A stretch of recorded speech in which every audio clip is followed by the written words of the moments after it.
Buenas tardes, hermanos, que Dios les bendiga. Damos gracias a Dios una vez más porque nos permite en esta ocasión pues compartir la palabra con cada uno de ustedes. Siempre pues es una bendición de parte de Dios que podamos hablar de su palabra. Siempre digo que el que sale más beneficiado al enseñar es quien enseña. Siempre aprendemos más de la palabra cuando nos da el Señor esta oportunidad. Bendiciones a todos. Saludos de nuestra hermana Zobeida y siempre estamos dispuestos pues a hablar de la palabra de Dios. En esta ocasión nos toca el estudio, el cuarto estudio acerca de la historia del Antiguo Testamento. El domingo anterior se concluyó con el reinado de Salomón y este tema de esta tarde inicia con Roboam, el hijo de Salomón, que lo sustituyó en el reinado. Para hacer una introducción, como dije anteriormente, venimos estudiando acerca del Antiguo Testamento y para este estudio se tomó como base el Salmo 1.1, aunque el material de estudio está en el libro de Primera de Reyes, capítulo 12. Estaremos viendo el capítulo 21 de Segunda de Reyes, el capítulo 23. Regresamos al capítulo 17 de Segunda de Reyes y por último, Segunda de Crónicas, el capítulo 36. Crónicas 36. Pero este salmo va muy acorde con lo sucedido en este tema acerca de un reino unido se divide. Y es importante que observemos las razones que dieron origen a esta división. Primero tenemos aquí una verdad central que nos dice que las personas piadosas buscan al Señor en lugar del consejo de malos. La persona piadosa busca al Señor en vez del consejo de malos. El versículo base, que es el Salmo 1.1, lo pueden buscar en sus Biblias, dice que es bienaventurado el varón que no anduvo en consejo de malos.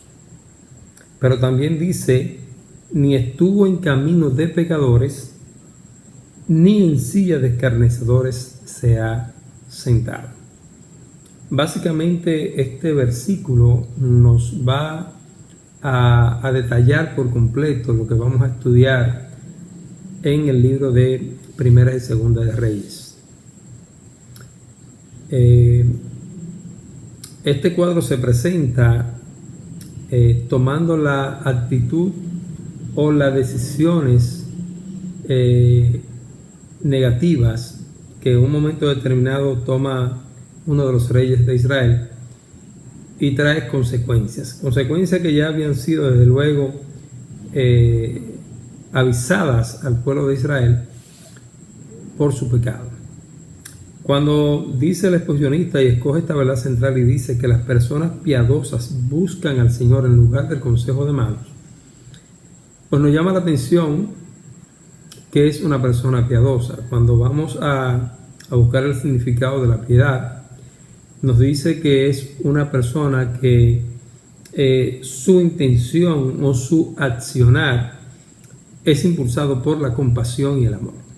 O sea, una persona piadosa, su manera de actuar es impulsada por la compasión y el amor. También se puede describir la piedad como una virtud que provoca la devoción hacia las cosas santas y se guía por el amor hacia Dios. Devoción hacia las cosas santas y se guía a la persona por el amor hacia Dios. Entonces, en ambas definiciones vemos que, en principio, la piedad incluye una acción que motiva compasión y amor.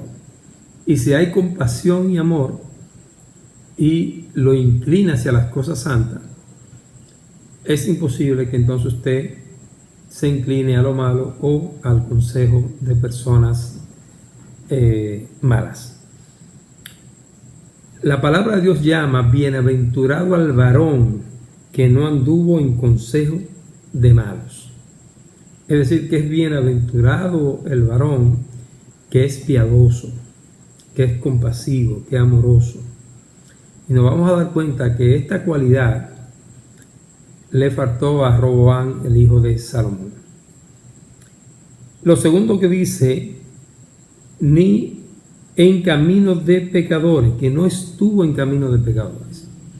Estamos hablando de una persona que no está cometiendo pecado, que no ha practicado el pecado. Y podríamos decir, bueno, ¿qué es pecado? Bueno, yo le diría que todo lo que a la luz de la palabra no le agrada a Dios es pecado. La Biblia nos dice que la paga del pecado es la muerte, y entonces ya usted entiende que si provoca la muerte, y no una muerte simple, sino una muerte eterna, una condenación eterna. Pero no solamente se queda en la persona que ha cometido pecado, sino que dice, ni en silla de escarnecedores se ha sentado. Entonces el asunto se complica un poquito más. Y usted se va entonces a investigar qué significa la palabra escarnecedor. Y entonces ahí viene un sinnúmero de interpretaciones, o lo que se le puede llamar a una persona escarnecedora. Dice que es una persona que le gusta burlarse de los demás, es una persona que rechaza a los demás, los ofende, los ultraja, los ridiculiza, es una persona que calumnia a los demás, le provoca afrenta, dice que es una persona malintencionado y que se mantiene en el pecado. La palabra ni en silla de escarnecedores ha sentado, el espionista dice que cuando utiliza el término silla, está implicando que es aquella persona que no solamente ha cometido pecado, sino que se mantiene estable, o sea, mantiene sentado en su pecado. No se devuelve, se mantiene como decimos, el cerdo cuando está dentro del lodo, él se siente bien dentro del lodo.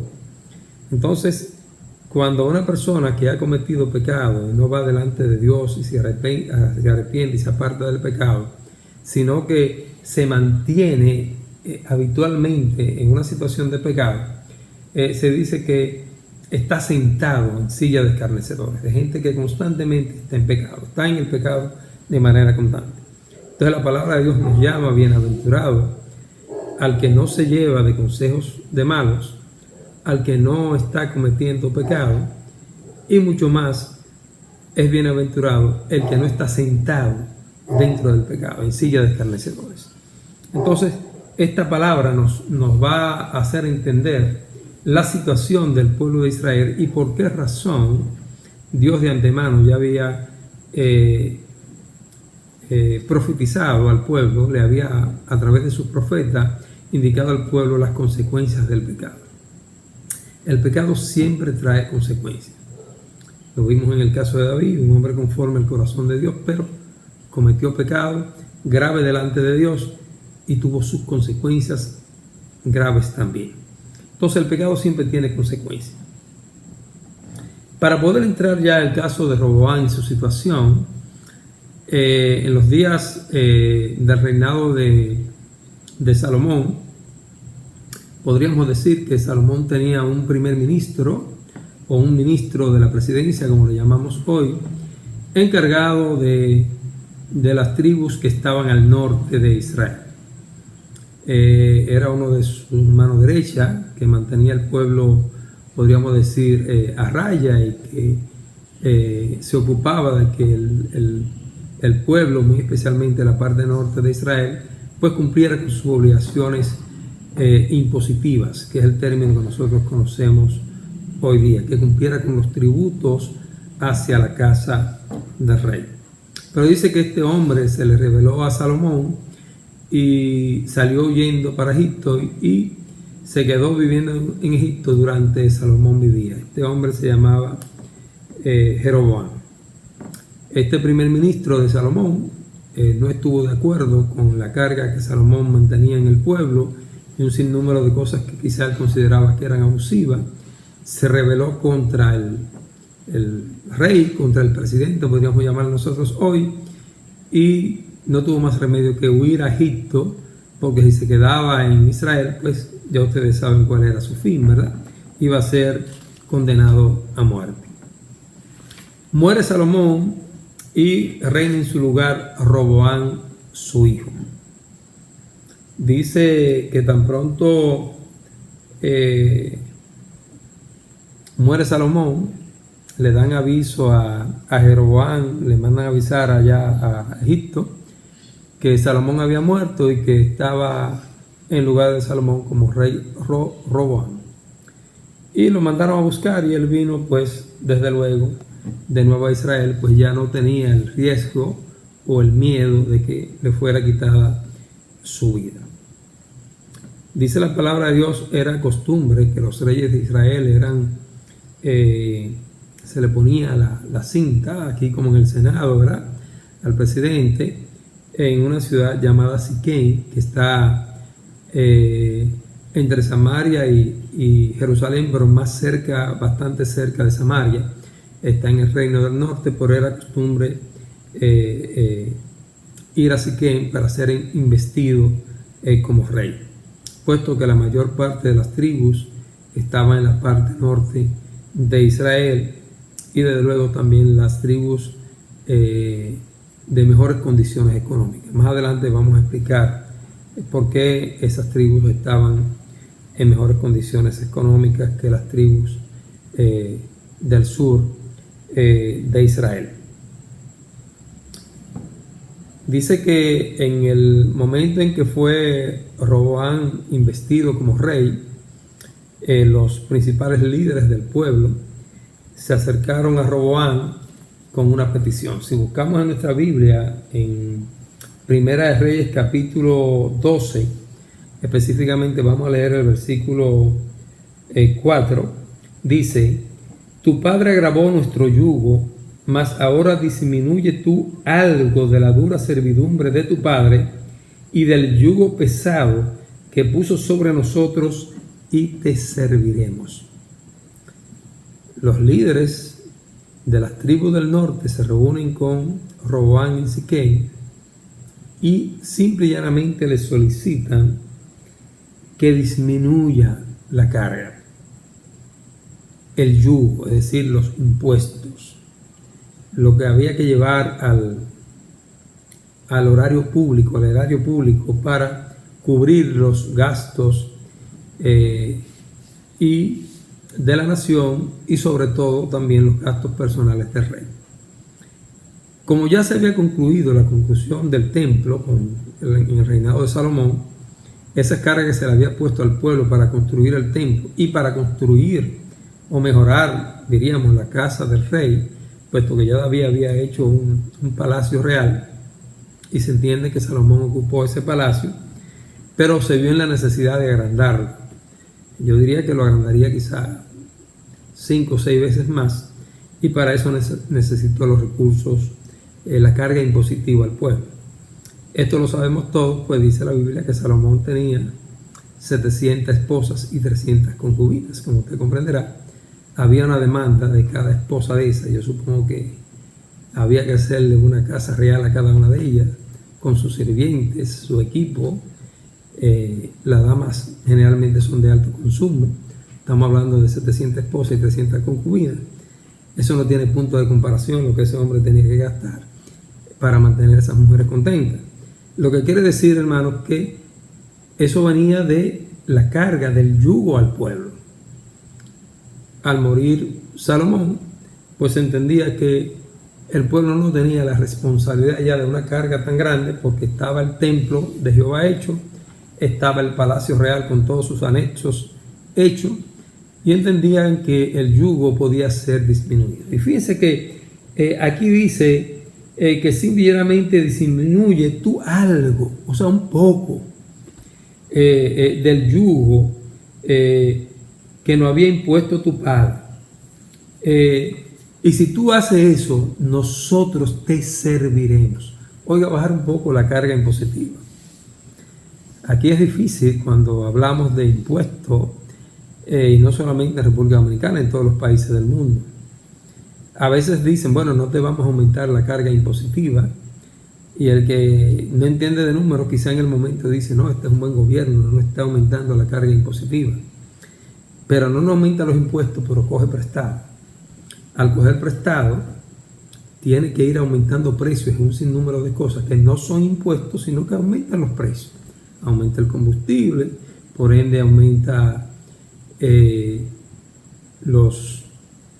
las cargas de transporte porque es más caro, hace que haya un desbalance al coger mucho prestado, poca entrada de divisas y además pagando deuda, pues hay un problema en la balanza y sube la prima. Al subir la prima, pues todos los artículos suben, sube la comida, sube todo, porque dicen, bueno, el transporte del campo a la ciudad, las importaciones, aduana cobra entonces los impuestos en base a la prima del día. Y cada vez que sube una prima, no te suben los impuestos, pero te sube todo lo que tú consumes y los salarios generalmente siguen iguales. Entonces hay un yugo constante que reciben las naciones, no solamente República Dominicana, por una mala dirigencia de los gobernantes. Y vimos ya las consecuencias. Cuando hay una mala dirección, hay un mal uso de los recursos, pues trae como consecuencia que el pueblo decide cambios. Y eso mismo pasaba en los tiempos de la historia del Antiguo Testamento, con los reyes. En este caso, Roboam. Él tomó una decisión muy sabia. Él dice, bueno, déjenme pensarlo, déjenme chequear este asunto y dentro de 3 días nos reunimos de nuevo aquí y yo le doy una respuesta. Una decisión sabia, porque a veces cuando nosotros somos muy prontos para hablar, para responder, pues entonces podemos cometer errores. Lo importante es pensar para tomar una decisión más correcta. O sea, en principio la decisión de Roboam fue inteligente. Deme un chance, deme 3 días para yo analizar esto, consultarlo con mis financieros, con mis consejeros, y le doy una respuesta para ver si podemos satisfacer su demanda. Me entiendo que sería lo que le diría Roboam. Dice la palabra de Dios en estos mismos versículos que Roboam consultó primeramente a los ancianos, los asesores que habían quedado, que eran asesores de su padre, eran gente muy preparada, de un alto nivel de preparación en las cosas de gobierno. Roboam era un hombre joven, quizás los ministros que estaba poniendo en su gobierno eran ministros jóvenes con poca experiencia. Eso pasa cuando ponemos gente, aunque tengan un gran nivel educativo, que tienen maestría, doctorado,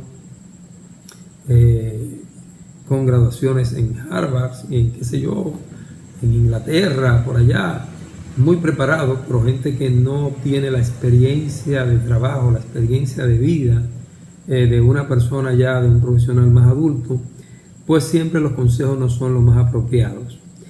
Pero él se fue de donde los ancianos y ellos le dijeron lo siguiente: si usted se va al mismo capítulo 12, el versículo 7 dice, y ellos le hablaron diciendo, si tú fueres hoy siervo de este pueblo y los sirvieres, ¿no? Y respondiéndoles buenas palabras le hablares, ellos te servirán para siempre. Mira, el ejemplo lo tenemos en Jesús. Él dijo, yo vine para servir, no para ser servido. ¿Y quién era Jesús? Era el Rey de Reyes y Señor de los cielos. Cuando una persona es elegido como líder de una nación, como presidente, como rey, todavía hay naciones como España, Inglaterra y otras de ahí de Europa, que la persona más alta es el rey, en que tenga ministros, gobernantes por debajo, pero aún se usa el término de rey. Nosotros utilizamos el término presidente para quien nos gobierna.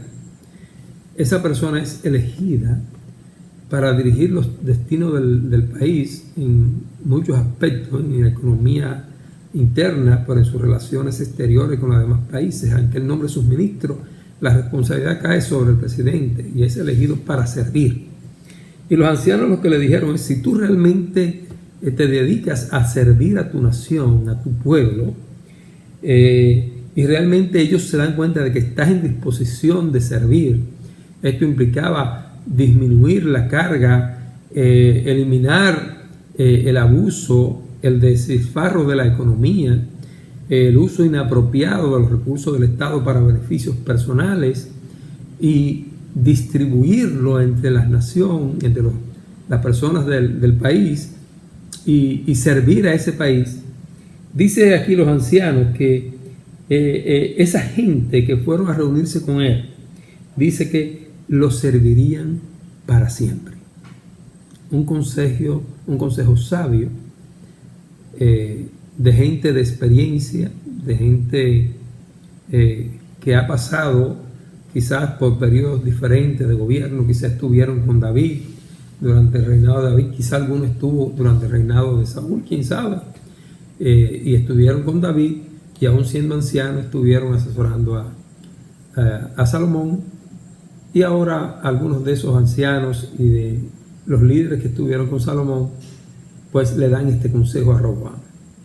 Él dice: bueno, está bien, su consejo lo voy a analizar, pero dice la palabra de Dios que él, además de eso, decidió consultar con sus ministros,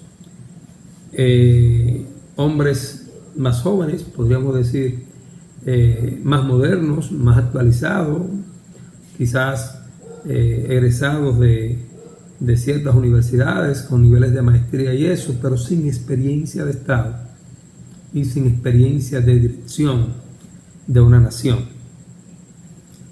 Y estos jóvenes le dicen lo siguiente. Nos vamos al versículo 10 del capítulo 12 de Primera de Reyes. Entonces los jóvenes que se habían criado con él le respondieron diciendo: así hablarás a este pueblo que te ha dicho estas palabras: tu padre agravó nuestro yugo, mas tú disminúyenos algo. Así le hablarás. Y le dicen lo siguiente: el menor dedo de los míos es más grueso que los lomos de mi padre. El menor de sus dedos es más grueso que los lomos de Salomón, que los lomos de su padre. Le dice el versículo 11: ahora pues, mi padre os cargó de pesado yugo, mas yo añadiré a vuestro yugo. Mi padre os castigó con azotes, mas yo os castigaré con escorpiones. Vemos la inexperiencia de estos jóvenes, la arrogancia, la prepotencia, su incapacidad, su falta de piedad. Habíamos dicho que la piedad, que es la esencia de este tema, dijimos que es el que te impulsa a hacer acciones compasivas, guiadas por el amor. La piedad, pues, te insta a buscar las cosas santas que agradan a Dios. Pero Roboam tenía dos consejos. Uno basado en la piedad hacia la nación y otro basado en la arrogancia y en la prepotencia. Él tenía que tomar la decisión que él considerara, pues era el gobernante, era el rey, era el presidente de la nación. Dice aquí la palabra que al tercer día él decide reunir a los líderes de la parte norte, que sobre todo ellos son los que le hicieron la petición, aunque incluía a los líderes de todo Israel. No solamente los de la parte norte, sino todos los líderes de la nación de Israel. Y dice que Roboam le dijo exactamente lo que le aconsejaron los jóvenes. Una mala decisión. Dice que él les dijo a ellos que su dedo más pequeño era más grueso, más fuerte que los lomos de Salomón.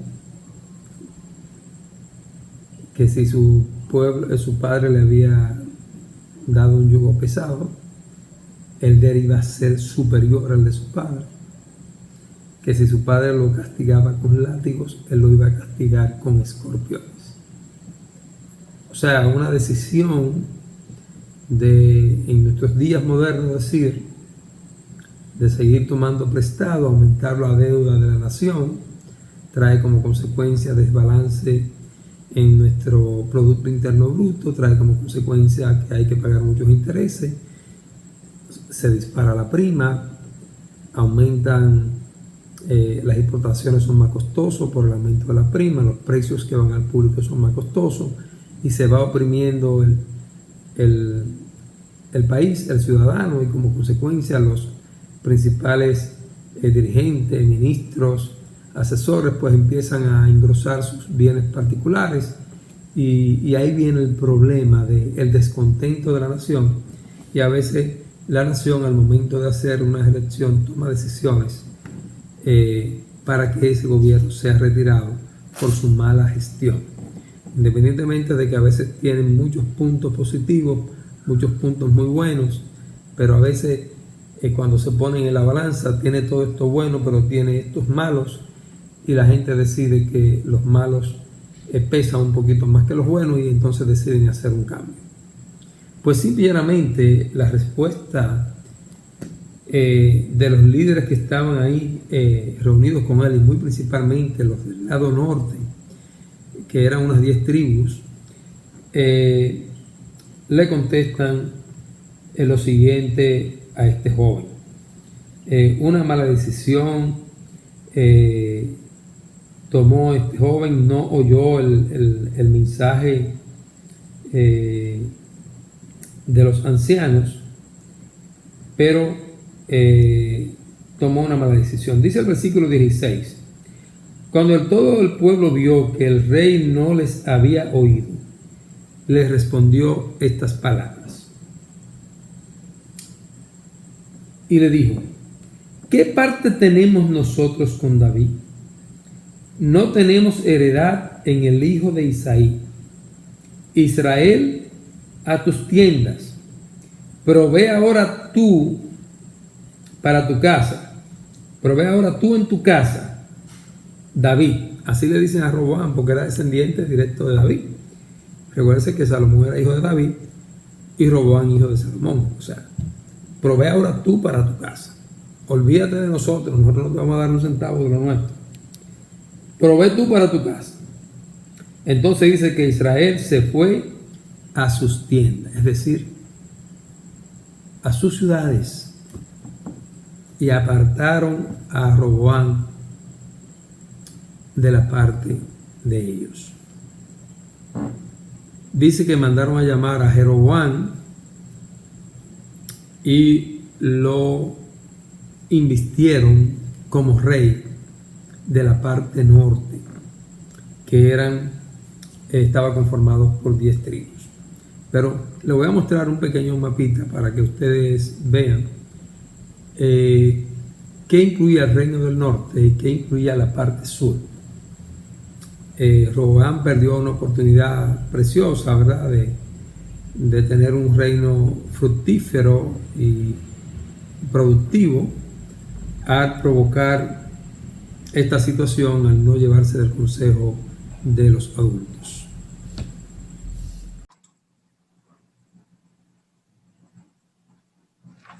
Mis hermanos, aquí les voy a mostrar en este pequeño mapa lo que componía el pueblo de Israel.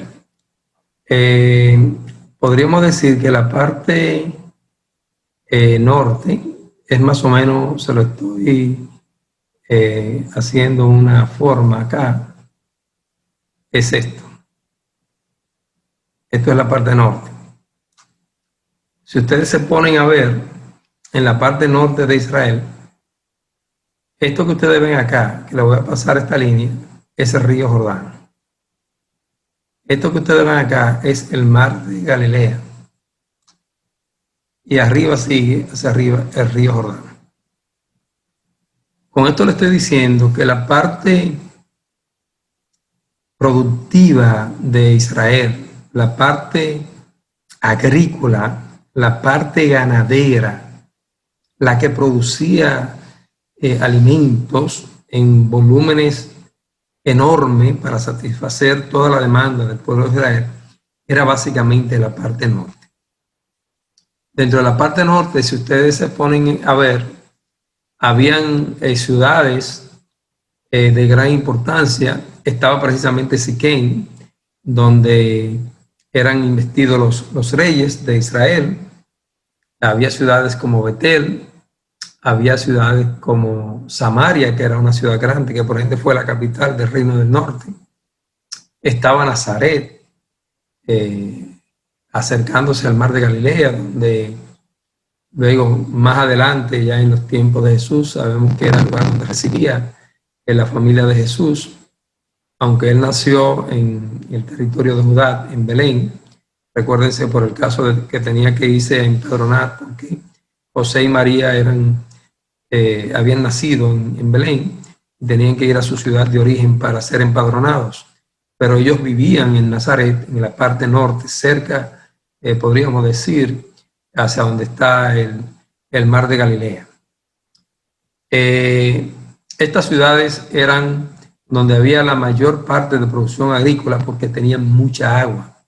El mar de Galilea es agua dulce, el río Jordán desemboca en el mar de Galilea, luego sale del mar de Galilea y sigue, atraviesa toda la parte norte hasta desembocar en el mar Muerto.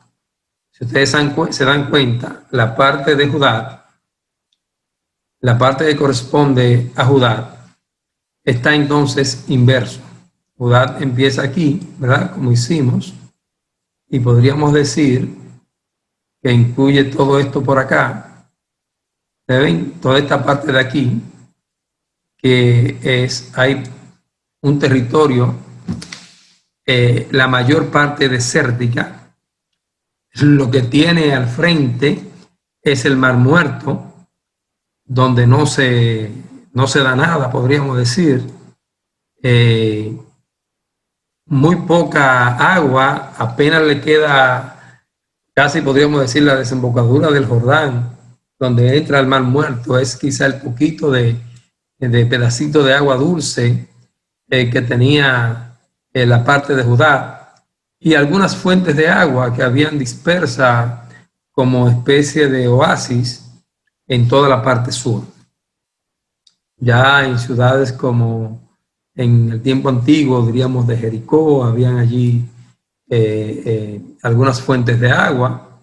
En Israel, en Jerusalén, perdón, la mayoría de la forma de llegar agua allí era de algunos arroyos y tenían que tener cisternas preparadas para los tiempos de lluvia, pues ir almacenando agua.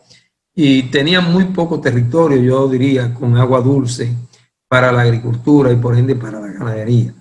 Recuérdense que principalmente había dos líneas, que era la de los becerros y la de las ovejas, en el sentido, los becerros por la carne, y que era lo que principalmente se usaba para los sacrificios, y pues la oveja por la lana, la leche, y también se usaba para los sacrificios. Pero básicamente la parte norte era la parte productiva. Podemos mostrarle un mapa donde ya está el reino dividido. Ahí es donde está el Reino Unido, se ven todas las ciudades, y ahora vamos a mostrar un pequeño mapa donde se ve la división del reino. Fíjense, la parte que se ve verde es el reino del norte, que queda con el nombre de Israel, y la parte que se ve un moradito es el reino del sur, que es denominado Judá. Entonces ahí vemos cómo queda dividido el reino del norte y el reino del sur. Si ustedes se dan cuenta, los que han viajado a Israel, hemos ido algunas veces y algunos hermanos nos han acompañado, nos damos cuenta que el reino del norte ocupaba todo lo que hoy es Jordania, todo lo que es Jordania, que es al lado, si lo vemos así de frente, al lado derecho del río Jordán, del Mar Muerto, parte de lo que es hoy Siria y parte de lo que es la parte de Arabia, de los árabes, aquí abajo, de Moab hacia abajo. Todo ese territorio originalmente correspondía a Israel, lo que hoy es Jordania y otras naciones. Hoy Israel está a partir de, lo divide, podríamos decir, el río Jordán de Jordania, y arriba había ciudades como Tiro y Sidón, que originalmente al principio pertenecían al pueblo de Israel y que luego ya pasó esos al Líbano, pertenecieron al Líbano, pertenecen hoy día al Líbano.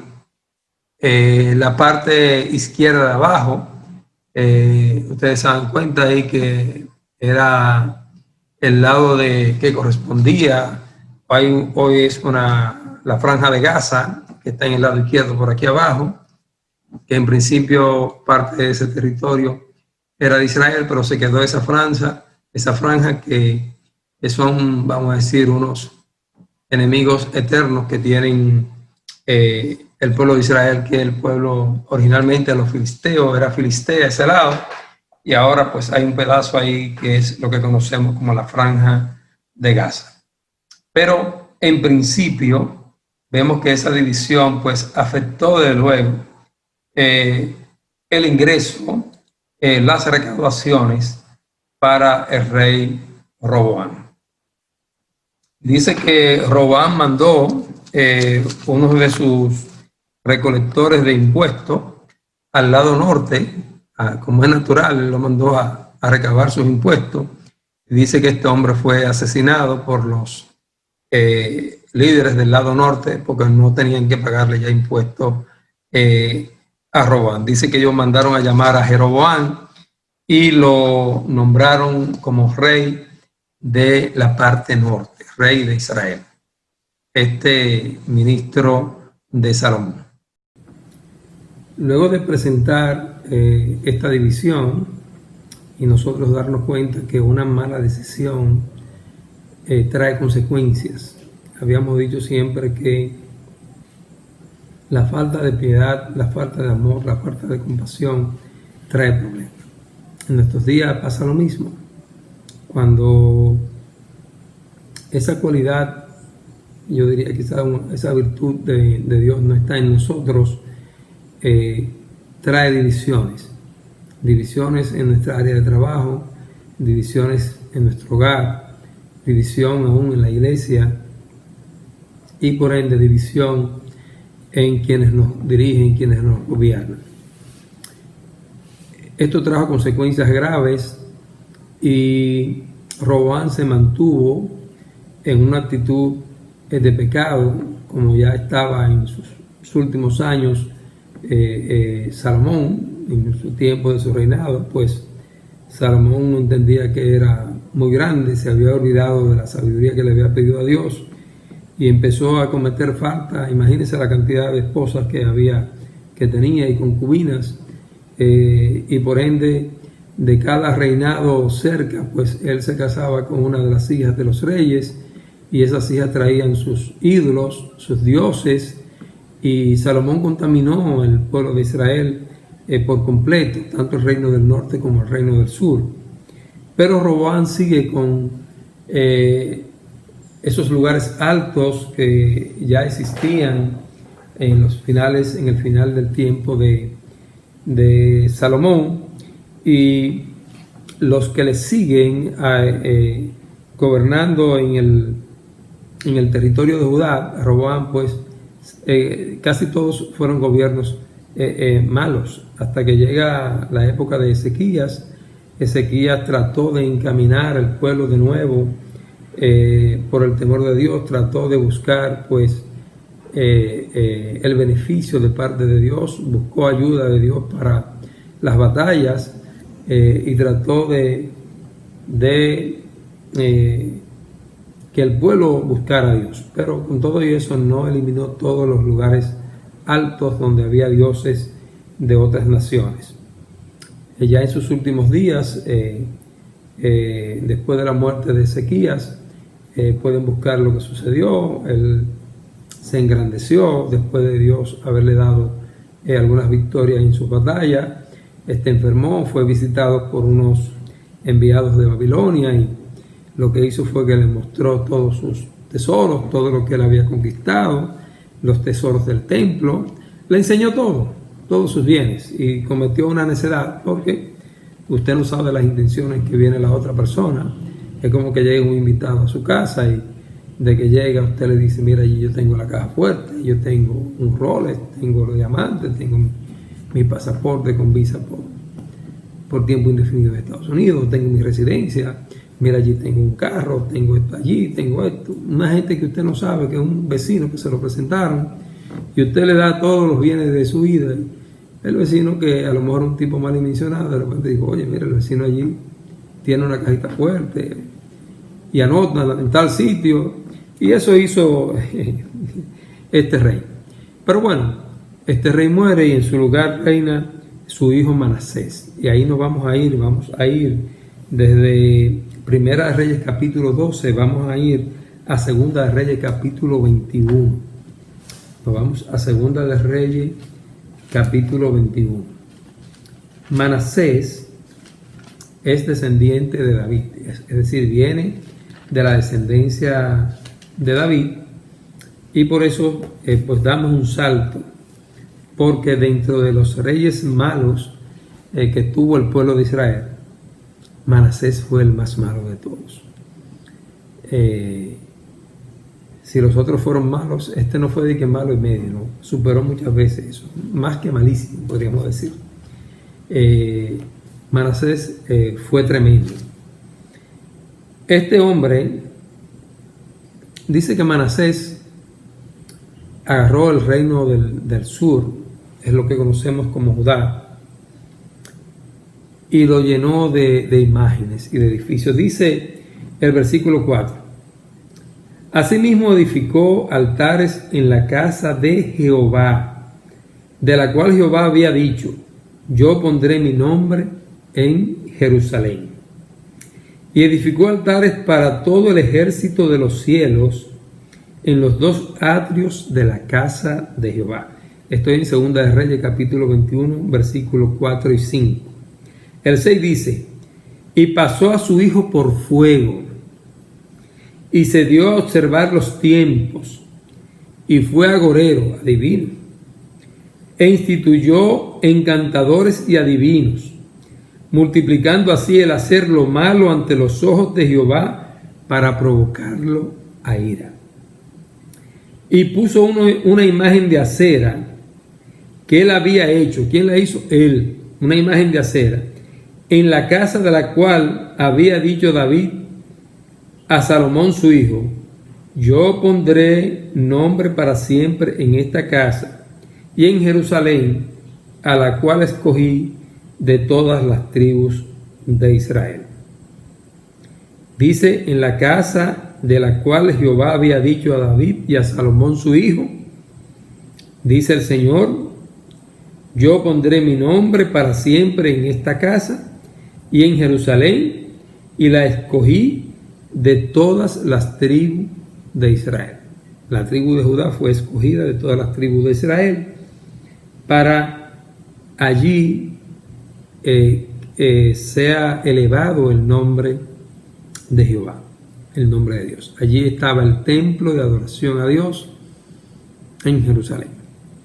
Jerusalén era el sinónimo del centro de adoración. Y Manasés fue tan atrevido que en el templo edificado a Jehová por su padre, vamos a decir Salomón, pues Dios en su santidad no permitió que David edificara el templo, porque David había derramado mucha sangre, era un hombre de guerra.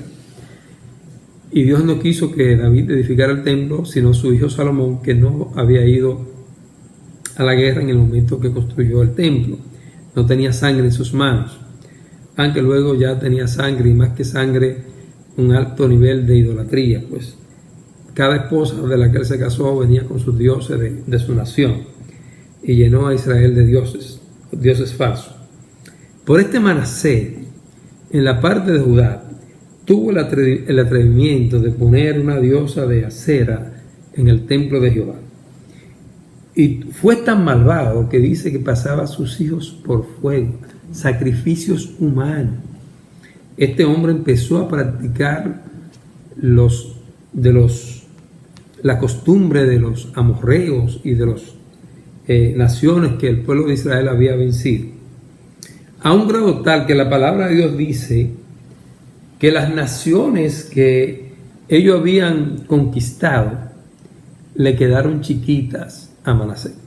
O sea, el pecado de Manasés era tan grande, lo que había cometido, que todas aquellas naciones paganas le quedaron pequeñas a la falta de Manasés. El versículo 9 dice que ellos no escucharon y Manasés los indujo a que hicieran más mal que las naciones que Jehová destruyó delante de los hijos de Israel. Es decir, el pueblo de Israel no escuchó a los profetas, los consejos de los profetas que Dios le enviaba a Judá, a un grado tal que dice que el pueblo no escuchaba a los profetas de Dios, sino que cuando algún profeta le decía a Manasés que iba a venir un juicio de Dios por su pecado, por su falta, Manasés mandaba a matar a los profetas de Dios, mataba al profeta de Dios. O sea, si el informe era negativo, el profeta dictaba su sentencia de muerte. Todo profeta que llevaba un mensaje de parte de Dios a Manasés era eliminado. Para colmo, este hombre, sus propios hijos los sacrificaban.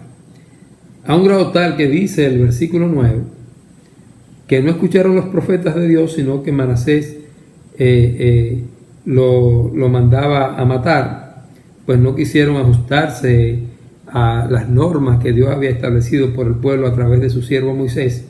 No quisieron escuchar ni atender los mandamientos de Dios, sino que este hombre, dice, indujo al pueblo a que hiciera más mal que las naciones que Jehová destruyó delante de los hijos de Israel.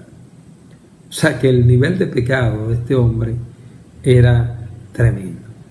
De antemano Dios ya había juzgado al pueblo de Israel con la división de los reinos por el pecado que había cometido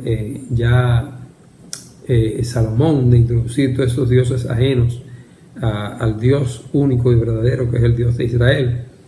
Uno piensa que hombres tan sabios como Salomón, que pidió sabiduría a Dios y se dice que no había otro hombre tan sabio como él, podía introducir tantas diabluras, podríamos decir así, dentro del pueblo de Israel, con imágenes y dioses que ni oyen, ni ven, ni entienden, hechos con mano de hombres impíos, hombres pecaminosos, yo diría de hombres escarnecedores, como dice la palabra de Dios, y le ofrecían sacrificio a estos dioses paganos y aún sacrificaban a sus hijos. Esto fue tremendo, esto fue grave, y Dios había decretado juicio para Judá. Pero fíjese, dentro de este tiempo de tanto pecado, vino como un tiempo de paz. Es como cuando en el desierto usted se está muriendo de la sed, ya está moribundo que va a perecer, y de repente llega a un oasis donde hay agua fresca y hay sombra, hay vegetación, y el panorama le cambia. Le cambia mientras usted está en el oasis. Después que sale del oasis, vuelve al desierto y vuelve el problema. Y pasó algo parecido. Después de la muerte de este hombre, que era el rey, podríamos decir, más malo que había pasado por Israel, este hombre pues conduce al pueblo a una situación de pecado tan grave que lo que Dios ya había determinado de juicio para la parte de Judá, pues estaba decretado. Ya no había vuelta atrás con el juicio de parte de Dios.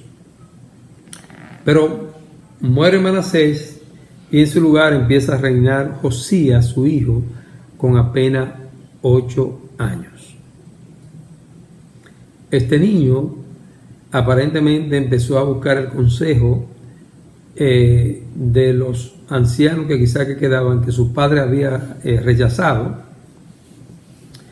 y empezó a buscar dirección y se dio cuenta que lo que hacía su padre, que había sacrificado a sus hermanos a fuego, ofreciéndosele a dioses muertos, que no hacían nada por el pueblo de Israel, que no le traía prosperidad a Israel, sino pobreza, muertes constantes. Este joven parece que en su corazón decidió hacer todo lo opuesto a su padre. Y dice que este hombre, este joven, este niño, apenas a 8 años empezó, parece que los consejeros que tenía alrededor y los que buscó no eran los de su padre, sino que todo eso parece que lo sacó de su área. Y dice que este joven tenía una devoción por los mandamientos de Dios. Dice que en una de esas limpiezas de los lugares, él decidió restablecer el servicio a Dios, y él mandó a que sean pues reedificada la casa de Dios, sea mejorada, las grietas que habían, las piedras rotas, la madera que había que encolar, que lijar, que lustrar en el templo, y mandó a decir que todas las ofrendas que se habían recolectado en el templo se le entregara a los albañiles, a los constructores. E inclusive este joven, que no tenía ningún tipo de malicia, le dice: y no tienen que rendirnos cuenta, son gente seria las que van a trabajar en el templo, y yo confío en ellos y no tienen que rendirme cuenta, no tienen que venir a darme detalle en qué usaron el dinero. Este joven, aún a su temprana edad, pensaría: bueno, según nuestros asesores, Dios es un Dios justo. Si ellos lamentablemente usan de manera inadecuada las cosas de Dios, Dios le va a demandar el juicio. Así es que no me le saquen cuenta, que son gente serias, tienen temor de Dios, y que restauren la casa de Dios. Segunda de Reyes, capítulo 22. Nosotros podemos ver en este capítulo 22, dice que cuando Josías comenzó a reinar, era de 8 años, y reinó en Jerusalén 31 años. Este joven empezó a los 8 años. Dice en la palabra más adelante, voy a irme a los versículos clave.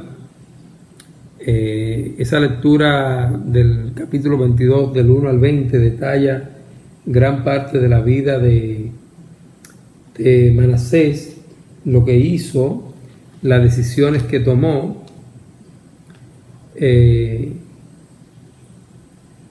y decidió hacer las cosas de manera positiva. Dice que mientras reparaban el templo a Jehová, el sacerdote, dice que asimismo el escriba Safán declaró al rey diciendo: el sacerdote Hilcías me ha dado un libro, y lo llevó y lo leyó Safán delante del rey. Ese es el versículo 10 del capítulo 22 de Segunda de Reyes. El sacerdote Hilcías encontró un libro durante la limpieza del templo, y este libro pues se lo dio al escriba Safán para que se lo llevara al rey, y dice que este hombre se lo leyó al rey.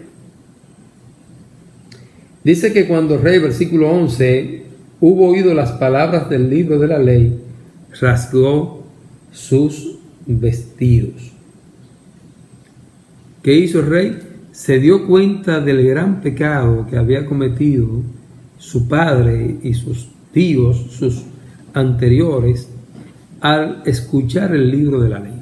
Yo supongo que era el Pentateuco, esos primeros libros que escribió Moisés, donde Moisés detalló todo lo que Dios había hecho por el pueblo de Israel, cómo lo había sacado de cuáles juicios fueron sobre la nación de Egipto por no dejar ir al pueblo de Dios, cómo Dios lo liberó o lo guardó, lo proveyó durante 40 años en el desierto, cómo le dio alimento, le dio agua, no solamente le daba el maná, el pan, podríamos decir, sino que les daba también carne, le mandó codornices, que eso no tiene punto de comparación, podríamos decir, pero lo suplió durante ese tiempo. Dice la palabra de Dios que su ropa no se envejecía, ni su calzado. Se iba manteniendo, se iba actualizando según iban pasando los años. Si uno engordaba un poquito más, la ropa aumentaba. Yo supongo que no engordaba mucho porque era caminando en el desierto, 40 años en el desierto. Quizás se mantenían en forma, pero en la medida que iban creciendo los niños, pues la ropa le iba creciendo. No sé cómo iban haciendo eso. El caso es que Dios es tremendo en ese asunto. En asunto de vestimenta, nadie viste a una gente mejor que Dios. Y en asunto de comida, ni hablar. Pan, agua y carne en el desierto hasta que se llenaran al máximo. No le faltó comida. Cuando este joven leyó esto y leyó cómo Dios fue destruyendo todas aquellas naciones paganas por su idolatría, por su pecado, y cómo Dios le fue dando la victoria a Moisés, a Josué, para sacar de allí todas aquellas naciones pecaminosas y establecer al pueblo de Israel en la tierra que Dios le había prometido a sus padres, Abraham, Isaac y Jacob. Cuando este muchacho leyó todo esto y empezó a ver que por esa liberación del pueblo, Dios había establecido normas de que no se adorara a otro rey, otro Dios que no sea Él, que era el único Dios verdadero, que no se podía poner en ninguna estatua ni nada en el templo ni en Jerusalén, porque allí estaba el nombre de Jehová. Y cuando este joven se dio cuenta de que el pueblo de Dios había celebrado una fiesta como símbolo de la liberación de la esclavitud, y que desde los tiempos de los jueces por allá, de los profetas, no se celebraba la Pascua en Israel. En fin, un sinnúmero de cosas que Manasés empezó a leer. Dice que rasgó su vestido, porque se dio cuenta, Josías se dio cuenta del pecado que había cometido Manasés y su padre y sus ancestros, sus anteriores. Y Josías decidió en su corazón cambiar. Tomó la decisión de servir a Dios. Dice que su corazón se entenebreció y se humilló delante de Jehová. Es decir, eso está en el versículo 19. Porque este joven realmente se entregó a Dios. Decidió servir a Dios. Y hay algo que nos llama mucho la atención, yéndonos ya al capítulo 23. Dice el versículo 2 lo siguiente: y subió el rey a la casa de Jehová con todos los varones de Judá y con todos los moradores de Jerusalén, con los sacerdotes y profetas y con todo el pueblo, desde el más chico hasta el más grande, y leyó, oyéndolo ellos, todas las palabras del libro del pacto que había sido hallado en la casa de Jehová. Y poniéndose el rey en pie junto a la columna, hizo pacto delante de Jehová, de que irían en pos de Jehová, y guardarían sus mandamientos, sus testimonios y sus estatutos, con todo el corazón y con toda el alma, y que cumplirían las palabras del pacto que estaban escritas en aquel libro, y todo el pueblo confirmó el pacto. Es decir, cuando el gobernante se inclina hacia la piedad, hacia buscar las cosas santas, hacia la compasión, hacia el amor, la nación le sigue. Cuando los gobernantes son malvados, ladrones, que no respetan a la nación, se aprovechan de la nación, abusan de la nación. en vez de suavizar el yugo, hacen lo que hizo Roboam. Ah, no, mi dedo es más chiquito, es más grueso que el lomo de mi padre. Ah, no, mi padre le puso yugo, yo lo voy a subir el yugo, voy a cargar más impuestos. Ah, mi padre los corregía con látigos. Ah, no, yo lo voy a corregir con escorpiones. Yo soy el que soy. Falta de piedad, falta de amor, falta de compasión. Josías, en cambio, decide buscar las cosas santas que están dirigidas por el amor de Dios y el amor hacia Dios, desde luego. Entonces, este joven le da un cambio total a la nación, al reino de Judá. De tener su padre, el reinado más malo, el más cruel, el más idólatra de los reyes de Judá, viene Josías, que es entonces el mejor de todos los reyes de Judá. Dice la palabra que no hubo otro rey antes de él. Como dice antes de él, ¿cuál fue el primer rey de Israel? Fue Saúl. Por su pecado fue destituido por Dios, no solamente él, sino su generación dejó de ser rey. Y a partir de ahí elige Dios una nueva generación de rey a partir de David, del hijo de Isaí. Y desde ahí dice la palabra que no hubo otro rey antes de Josías que se convirtiese a Jehová de todo su corazón, de toda su alma y de todas sus fuerzas, conforme a toda la ley que Dios le dio a Moisés, conforme a la ley de Moisés. Dice que no hubo un rey antes que Josías que se convirtiera de todo su corazón, de toda su alma y de todas sus fuerzas, conforme a la ley de Moisés. Y no solamente antes de él, dice ese mismo versículo, ni nació otro después de él. O sea que como Josías no hubo un rey en el pueblo de Judá. Fue el mejor rey que tuvo Judá durante la época de los reyes. Por eso es importante que leamos la historia del Antiguo Testamento. Josías es un parámetro para nosotros seguir, un parámetro de un hombre piadoso, de un hombre consagrado a Dios, un hombre que su accionar estaba bajo la dirección de Dios, bajo la palabra de Dios, sobre los mandamientos de Dios. Decidió vivir diferente a su padre.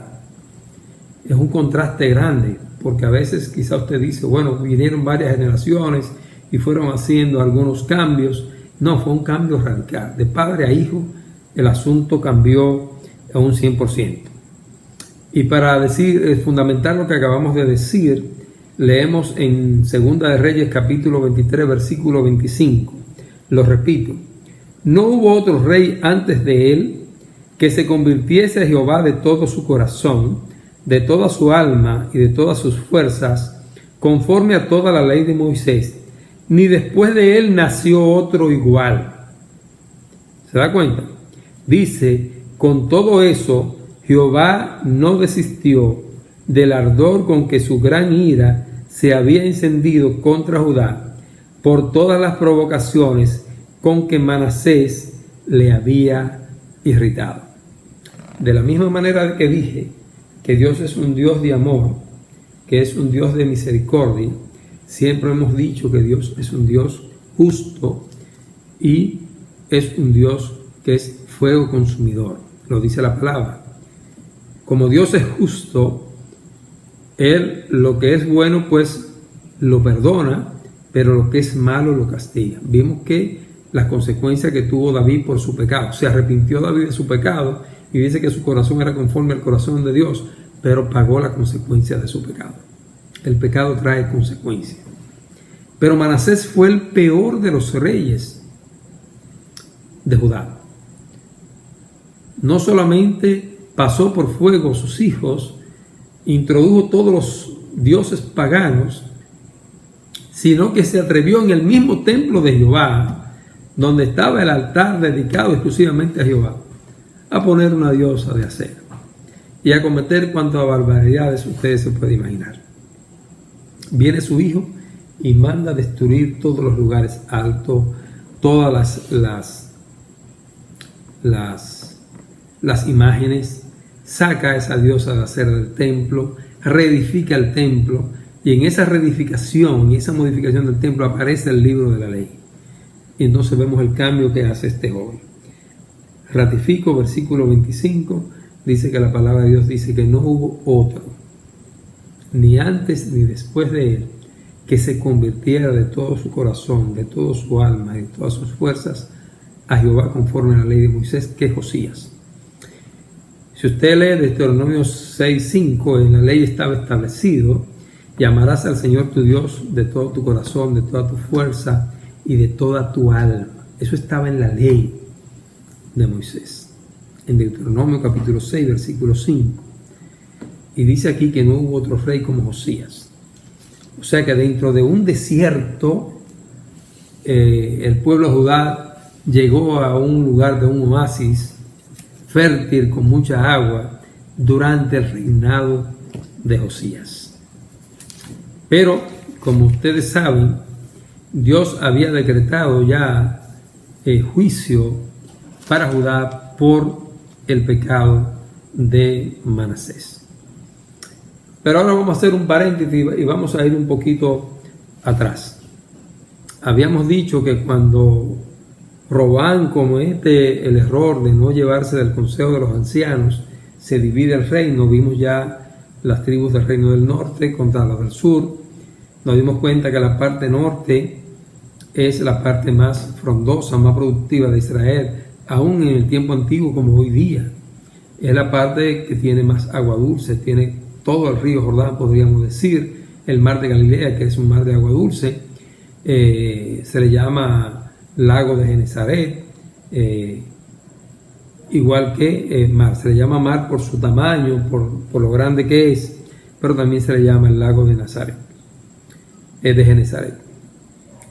Este lugar es hoy día la parte más productiva de Israel.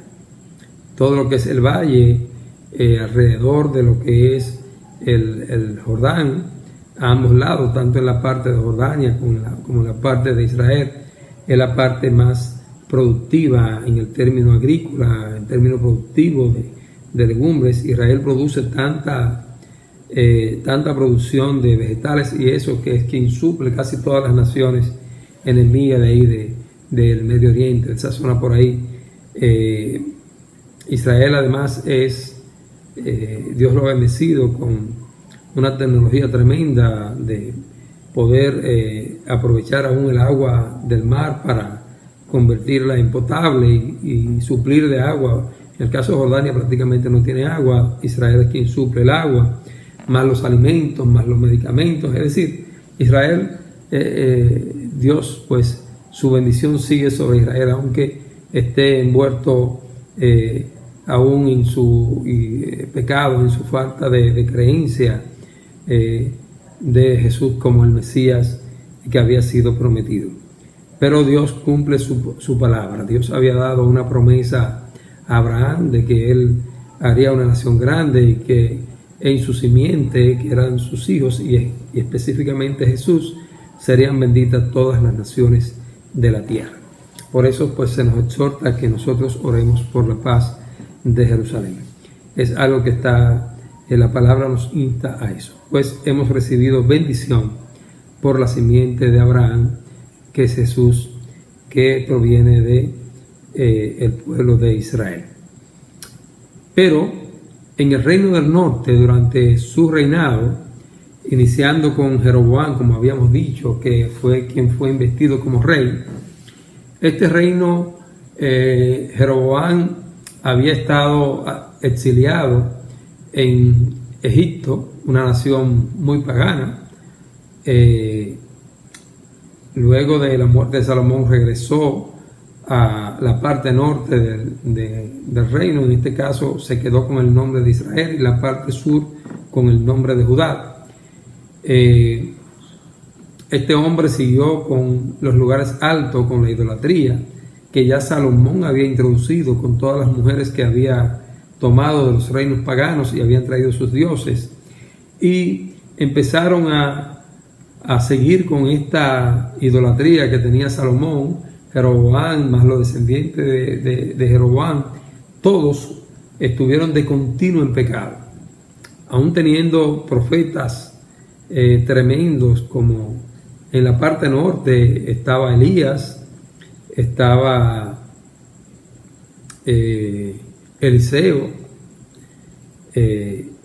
estaban otros profetas tremendos en la parte norte, como Micaías, Amós, un sinnúmero de profetas que Dios había enviado para que el pueblo se volviera a Jehová, se apartara del pecado y volviera a Jehová. Pero los reyes del lado norte pues no oyeron a los profetas de Dios. Todos sabemos el caso de Elías y los profetas de Baal, lo que sucedió.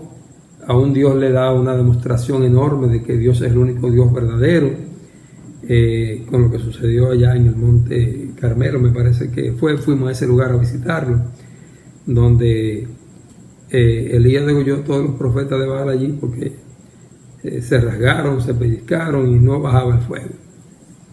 Elías, todos sabemos la historia, le pide que le echen agua a la leña y que hagan una zanja, y simplemente oró al único Dios verdadero que hay en los tiempos de Elías y en estos días de hoy, y descendió fuego del cielo y consumió todo allí.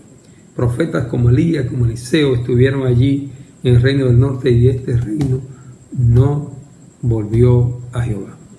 A un grado tal que dice que en el año 722 a.C., unos 200 años después que empezó a reinar de la muerte de Salomón hasta el año 722 a.C., Dios decreta el cumplimiento del juicio que ya había ordenado para el reino del norte, y los sirios pues invaden el reino de Israel, que es la parte norte, la parte más productiva, como habíamos dicho, y he conquistado el reino del norte. La mayoría de los jóvenes, los inteligentes, la parte más joven, la parte más prominente que ellos dejaron vivos, que no eliminaron, se los llevaron pues para Siria, y lo que hizo el rey de Siria fue que empezó a enviar de naciones de los que él había conquistado un sinnúmero de personas para que poblaran la parte norte, sobre todo Samaria, que era la capital, que era la ciudad principal del reino del norte. Y dice que esta gente, pues cada persona que vino de las diferentes naciones que había conquistado los sirios, pues venían con sus dioses igual. Y de Israel quizás lo que generalmente se quedaba era la gente menos preparada, la gente que se dedicaba más a la agricultura, al campo. Generalmente los dejaban para que se encargaran de la producción de alimentos.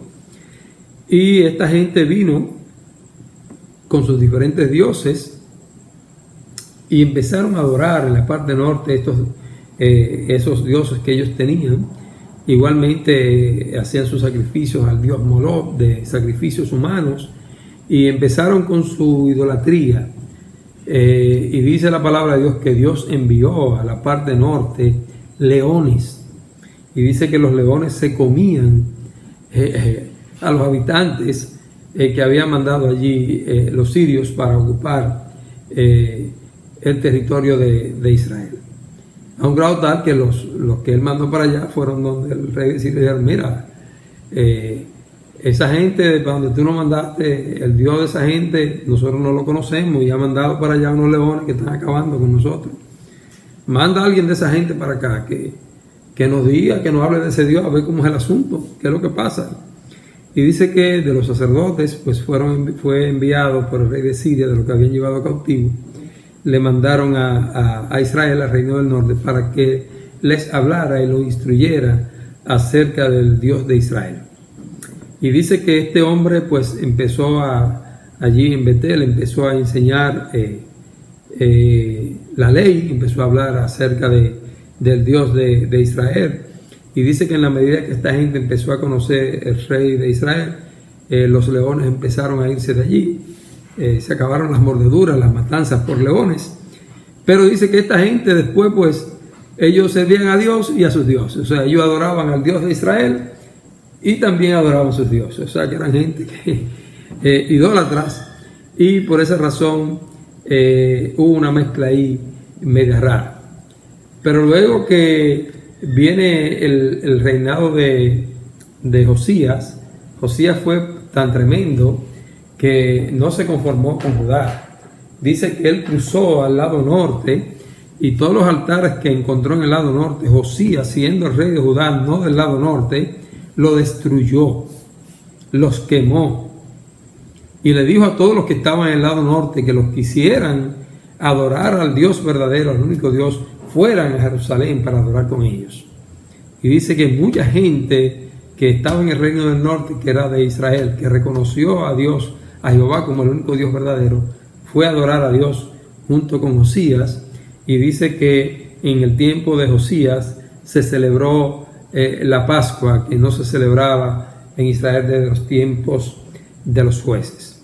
O sea que Josías fue un rey tremendo. No solamente se ocupó de la parte sur, sino que se ocupó de derribar todos los altares que pudo en la parte norte, y los que había en la parte norte que quedaban de remanentes de Israel y de aquella gente que había reconocido al Dios de Israel, pues se los trajo para Judá para que adoraran a Dios juntamente con ellos. Pero como Dios es un Dios justo, y ya por el pecado de Manasés había decretado juicio para Judá también, dice que después de la muerte de Josías, sus hijos y los hijos de sus hijos, que fueron los reyes, estos volvieron al pecado, volvieron a llevar al pueblo de Judá a la idolatría. Y dice que unos aproximadamente 140, 150 años, dice que en el año 586 antes de Cristo, Dios cumplió la promesa de juicio para Judá. Dice que para el año 586 antes de Cristo, ya el imperio, en esos tiempos ya no era el sirio, ya era el imperio babilónico que estaba gobernando.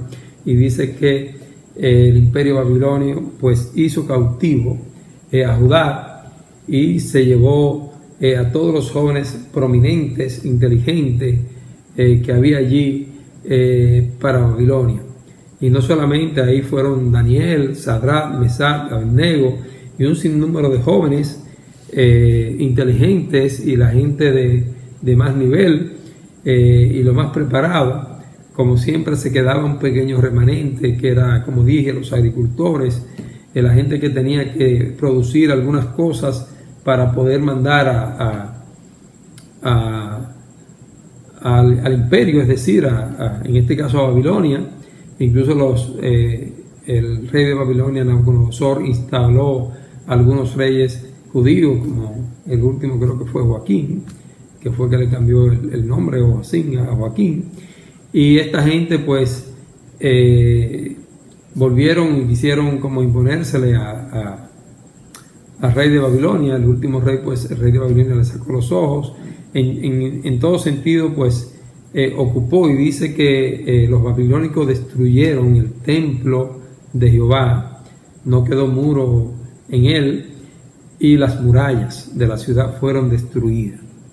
Destruyeron el templo, quemaron a fuego. Recuérdense que gran parte del templo, además de la parte que era en madera, en roca, era madera preciosa, eran esta madera con baños de oro, era una preciosidad. Pero los babilónicos pues ya sabían dónde estaban todo el oro, todos los bienes, dónde estaban las cosas de valor del templo. Pues recuerden que habíamos dicho que el rey Ezequías le había mostrado a los mensajeros que ya había mandado Babilonia, mucho antes de Manasés, los bienes que tenía Judá, y sobre todo en Jerusalén. El pecado de Manasés trajo como consecuencia la destrucción del reino del sur. El reino del norte ya había sido 140, 150 años antes, en el 722 había sido destruido por los sirios, y ahora en el año 586 a.C. Los babilónicos destruyen el reino del sur y llevan cautivo al reino de Israel para Babilonia. Dice en la palabra de Dios que esto fue por unas 7 décadas, es decir, 70 años. Sabemos que duró el exilio del pueblo de Judá en Babilonia. Esta palabra nos enseña a nosotros que, como dijimos al principio, el pecado trae su consecuencia. La desobediencia a Dios trae consecuencias. Lo vemos en la historia del Antiguo Testamento y lo vemos aún en nuestros días. Si nos apartamos del camino a Dios, esto nos traerá consecuencias negativas. Por eso, pues, les exhortamos a cada uno de nuestros hermanos, de nuestros amigos, que busquemos al Señor, que tomemos la decisión de Josías, de amar a nuestro Dios de todo nuestro corazón, de toda nuestra alma y con todas nuestras fuerzas. Que le sirvamos de manera tal que un día, cuando Dios nos llame a cuenta, nosotros podamos estar presentes y gozar de esa bendición que nos tiene preparado nuestro Dios, de una vida abundante aquí y vida eterna junto con Él en el reino de los cielos. Que Dios le bendiga, que Dios le guarde, y gracias por permitirme tocar estos temas acerca de la historia del Antiguo Testamento. Un reino unido se divide. Que Dios le bendiga.